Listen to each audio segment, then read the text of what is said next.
Assalamualaikum warahmatullahi wabarakatuh.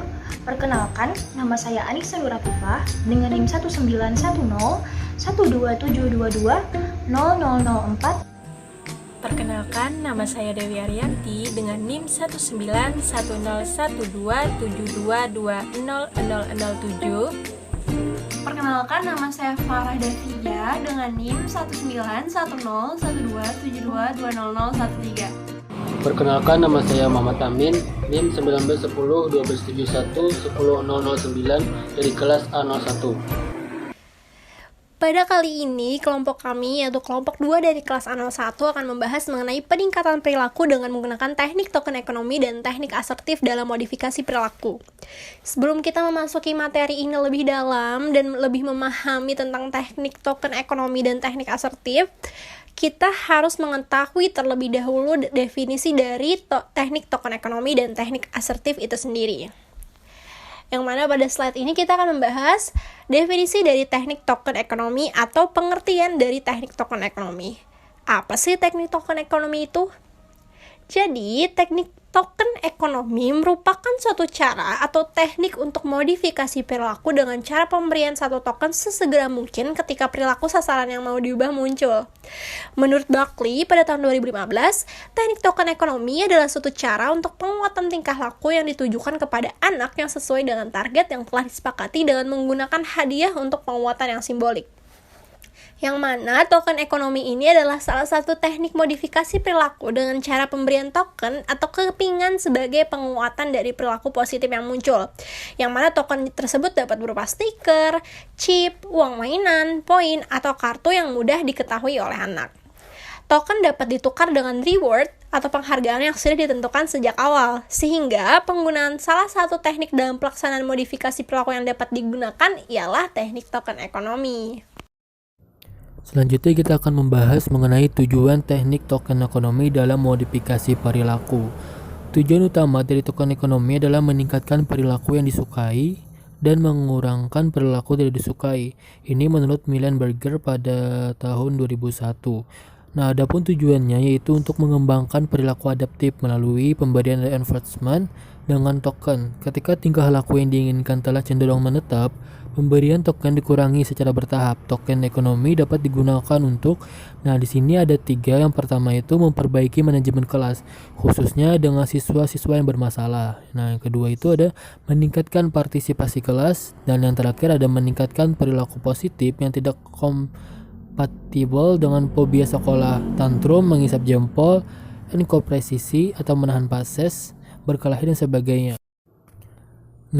Slide selanjutnya yaitu ini menurut Rahmat pada tahun 2004. Penggunaan metode token ekonomi memiliki tujuan, diantaranya di sini ada 6 ya. Yang pertama, meningkatnya kepuasan dalam mendorong peningkatan kompetensi siswa melalui penghargaan yang konkret atau visual, sehingga tingkat kesenangan siswa melakukan sesuatu prestasi benar-benar tampak. Yang kedua itu meningkatnya efektivitas waktu dalam pelaksanaan pembelajaran. Belajar efektif adalah yang menggunakan waktu yang pendek dan hasil yang terbaik dan terbanyak. Siswa harus menyadari berapa lama mereka telah belajar dan berapa banyak waktu yang telah mereka gunakan secara efektif untuk melaksanakan aktivitas belajar. Yang ketiga, berkurangnya kebosanan. Suasana belajar yang kolaboratif, rivalitas, kompetitif yang diberi penguatan oleh pendidik dapat menurunkan tingkat kebosanan, sehingga siswa dapat berpartisipasi dalam jangka waktu yang lama. Yang keempat, meningkatnya daya respon suasana belajar yang kompetitif akan meningkatkan kecepatan siswa dalam memberikan respon. Setiap respon yang sesuai dengan tujuan akan segera mendapat penguatan, sehingga suasana belajar menjadi cair, komunikatif, dan lebih menyenangkan. Yang kelima, berkembangnya penguatan yang lebih alami. Melalui pemberian penguatan yang tepat waktu dan disesuaikan dengan tingkat prestasi setiap siswa atau setiap kelompok siswa. Yang terakhir atau yang keenam, meningkatnya penguatan sehingga motivasi belajar setiap siswa berkembang atau setiap kelompok siswa di kelas selalu dalam keadaan terpacu. Untuk mewujudkan daya pacu ini akan semakin berkembang jika siswa juga mendapat layanan untuk mengabadikan daya kompetensinya seperti dengan dukungan rekaman video. Selanjutnya mengenai komponen pelaksanaan teknik token ekonomi. Menurut Fahrudin, terdapat 6 elemen yang perlu ada dalam pelaksanaan menggunakan teknik token ekonomi, yaitu yang pertama token atau koin. Umumnya, beberapa item dapat dijadikan token, seperti duit poker, stiker, tali poin, atau uang mainan. Ketika individu menampilkan tingkah laku yang disukai, maka klien segera diberikan sejumlah token. Token harus tidak punya nilai bagi mereka. Mereka harus mengumpulkan token dan kemudian menukarkannya dengan sesuatu yang berharga. Diberikan kemudahan melakukan aktivitas lain. Individu juga dapat kehilangan token jika menunjukkan perilaku yang tidak disukai. Yang kedua, kejelasan pendefinisian tingkah laku target. Individu yang terlibat dalam token ekonomi harus mengetahui secara jelas apakah yang harus mereka lakukan agar mendapatkan token. Tingkah laku yang disukai dan yang tidak disukai harus dijelaskan di awal secara sederhana dan spesifik. Jumlah token yang akan dihadiahkan atau kehilangan token bagi setiap perilaku juga harus bersifat spesifik. Yang ketiga, motif penguat. Motivasi penguat adalah objek yang penuh arti, keistimewaan, atau aktivitas tambahan yang dapat diberikan kepada klien sebagai pertukaran dengan token yang mereka peroleh.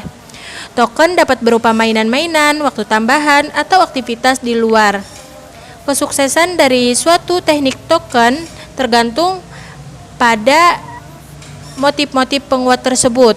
Individu akan hanya termotivasi untuk mendapatkan token jika mereka mengetahui bentuk penghargaan di masa mendatang yang diwakili oleh tanda-tanda yang mereka terima. Suatu teknik token ekonomi yang direncanakan akan menjadi baik jika penggunaan motif-motif penguat tersebut dipilih sendiri oleh individu tersebut berbanding yang dipilih oleh petugasnya. Yang keempat, sistem penukaran token. Klien perlu tahu adanya mekanisme, tempat, dan waktu yang sesuai untuk mereka menukarkan token dengan motif-motif penguat tadi. Nilai dari suatu token dari setiap motif penguat ditentukan oleh nilai uang, permintaan, atau nilai terapi yang dijalankan. Sebagai contoh, jika motif penguat itu adalah mahal atau sangat menarik, maka nilai token harus yang lebih tinggi. Jika nilai token diatur atau ditetapkan terlalu rendah, maka individu kurang termotivasi untuk mendapatkan token. Dan sebaliknya, jika nilai itu diatur terlalu tinggi, maka individu akan merasa takut atau ragu dalam mendapatkan token. Adalah penting agar masing-masing individu dapat memperoleh sedikitnya beberapa token. Yang kelima, suatu sistem perekam data. Sebelum treatment dimulai, informasi perilaku individu yang sekarang perlu dikumpulkan. Perubahan perilaku kemudian direkam di lembar data harian.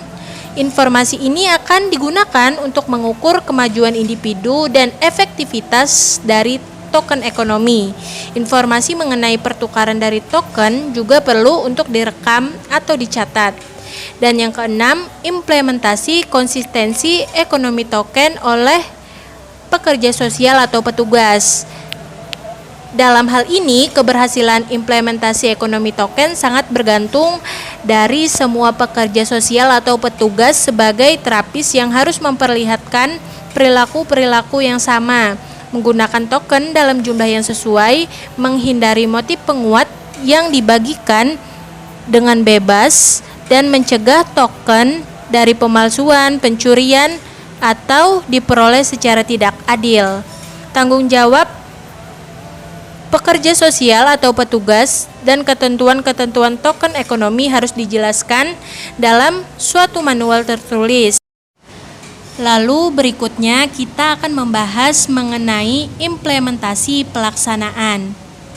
Menurut Agustina 2018, dalam penerapan teknik token ekonomi ini harus dilakukan dengan tepat dan tentunya sesuai dengan prosedur atau langkah-langkah yang benar. Adapun langkah-langkah dalam implementasinya yaitu sebagai berikut. Yang pertama, membuat analisis ABC. Yang kedua, menetapkan target perilaku yang akan dicapai bersama konseli.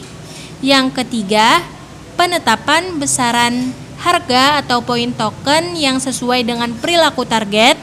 Yang keempat, penetapan saat kapan token diberikan kepada konseli. Yang kelima, menetapkan perilaku pada awal program. Yang keenam, memilih reinforcement yang sesuai dengan konseli. Lalu yang ketujuh, memilih tipe token yang akan digunakan, misal bintang, stempel, dan kartu. Yang kedelapan, mengidentifikasi pihak yang terlibat dalam program seperti staf sekolah, guru, relawan, subjek anggota token ekonomi. Lalu yang kesembilan, menetapkan jumlah frekuensi penukaran token. Yang ke-10, membuat pedoman pelaksanaan token ekonomi, yaitu perilaku mana yang akan diberi penguatan, bagaimana cara memberi penguatan, kapan waktu pemberiannya, berapa jumlah token yang bisa diperoleh, data apa yang harus dicatat, kapan dan bagaimana data harus dicatat, dan siapa administratornya dan bagaimana prosedur evaluasinya. Lalu yang ke-11, pedoman diberikan kepada konseli dan staf atau pihak lain yang ikut bertanggung jawab dalam pelaksanaan token bila ada. Lalu yang ke-12, kita juga akan melakukan monitoring dan evaluasi. Adapun kelebihan dan kekurangan dari teknik token ekonomi ini.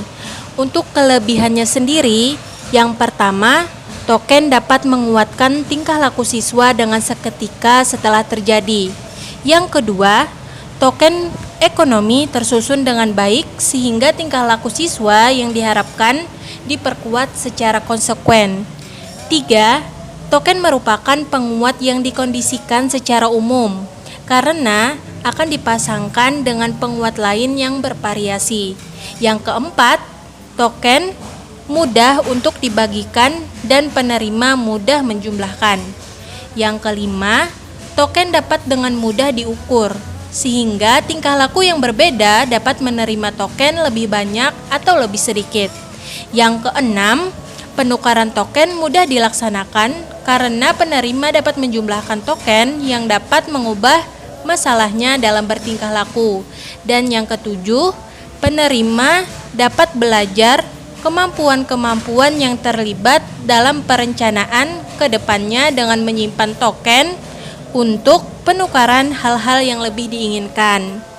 Lalu selanjutnya, untuk kekurangan dari teknik token ekonomi ini yaitu yang pertama, kurangnya pembentukan motivasi intrinsik karena token merupakan dorongan dari luar diri.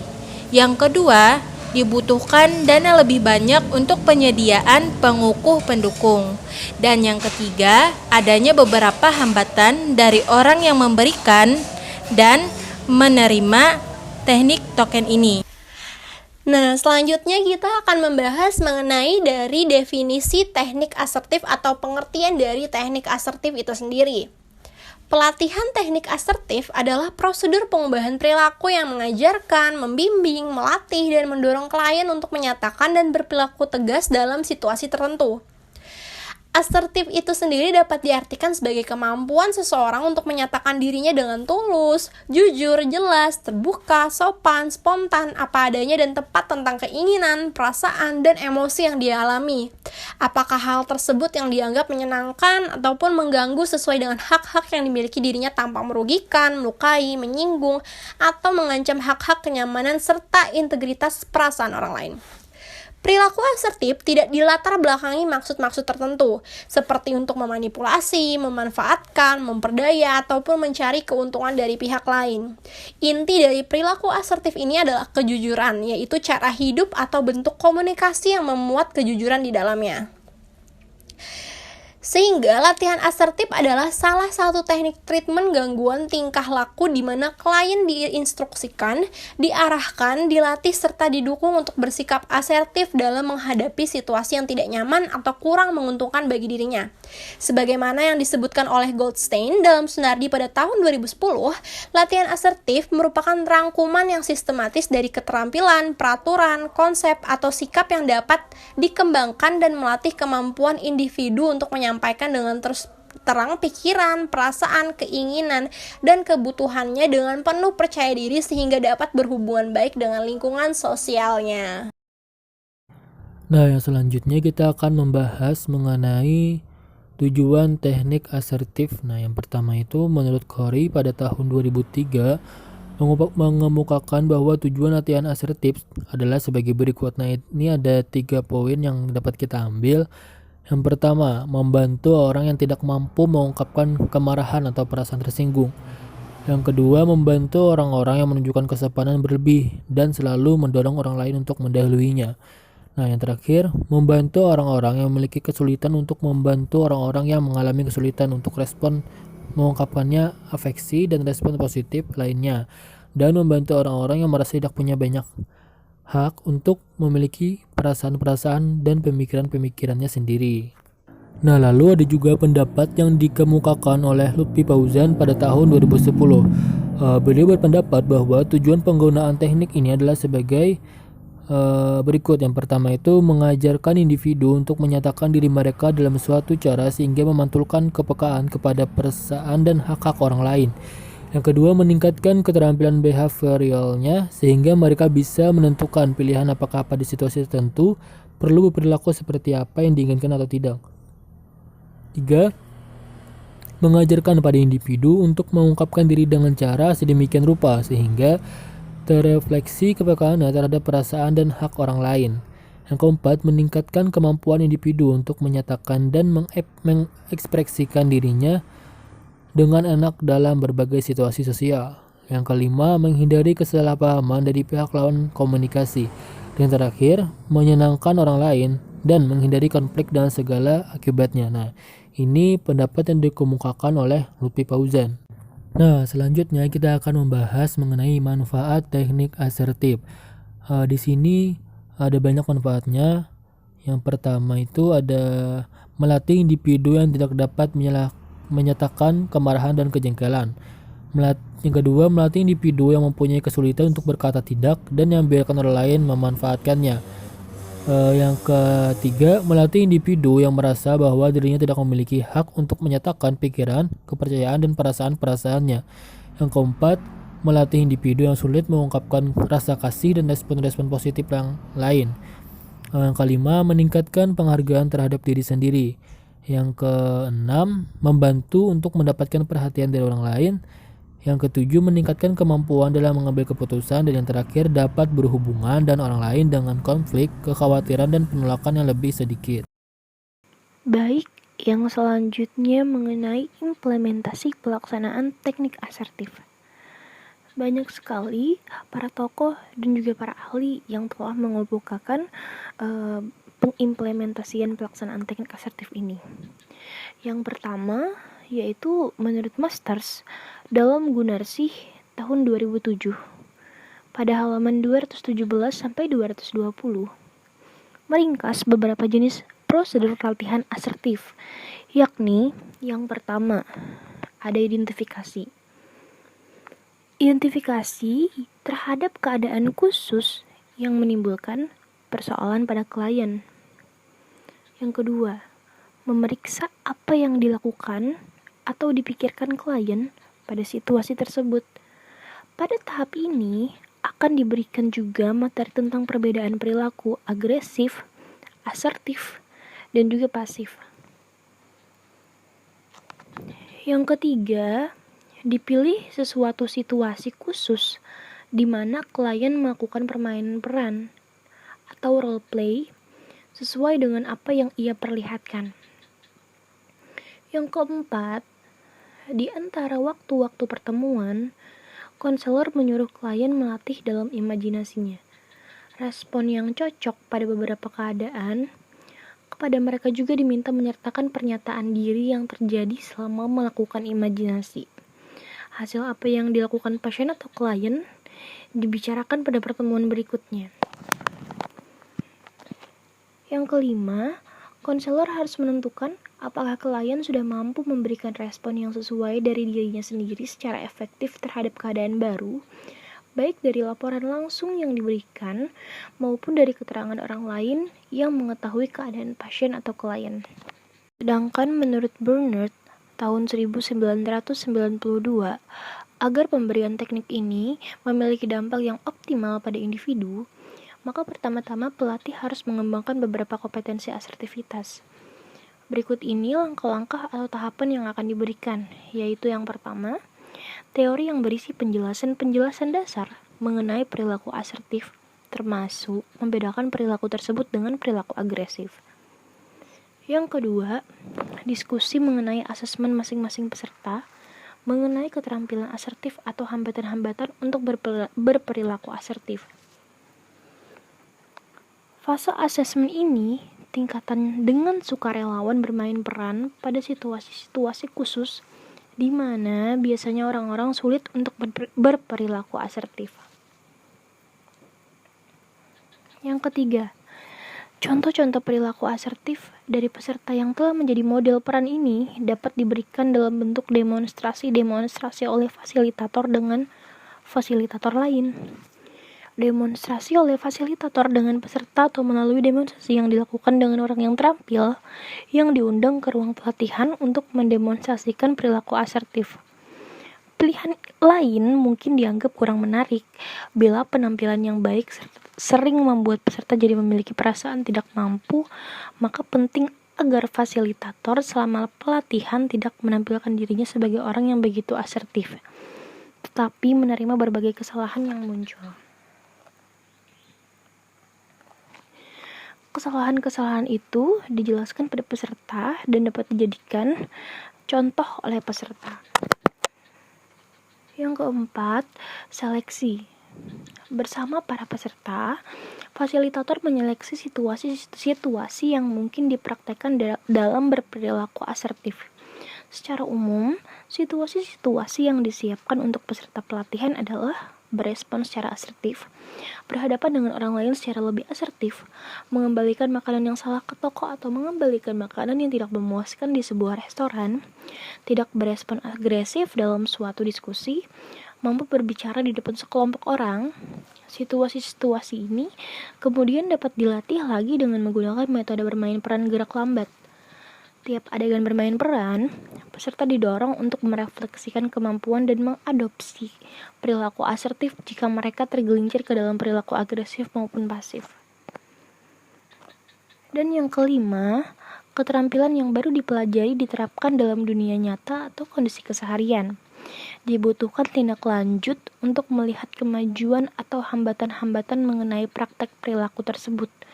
Kemudian, dilakukan diskusi dan untuk perilaku yang efektif diberi pengukuhan. Selanjutnya yaitu kelebihan dan kekurangan teknik asertif. Yang pertama yaitu kelebihan pelatihan asertif ini akan tampak pada pelaksanaannya yang cukup sederhana. Penerapan dikombinasikan dengan beberapa pelatihan seperti relaksasi.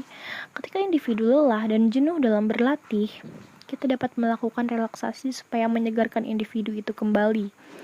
Pelatihannya juga bisa menerapkan teknik modeling. Misalnya, konselor mencontohkan sikap asertif langsung di hadapan konseli.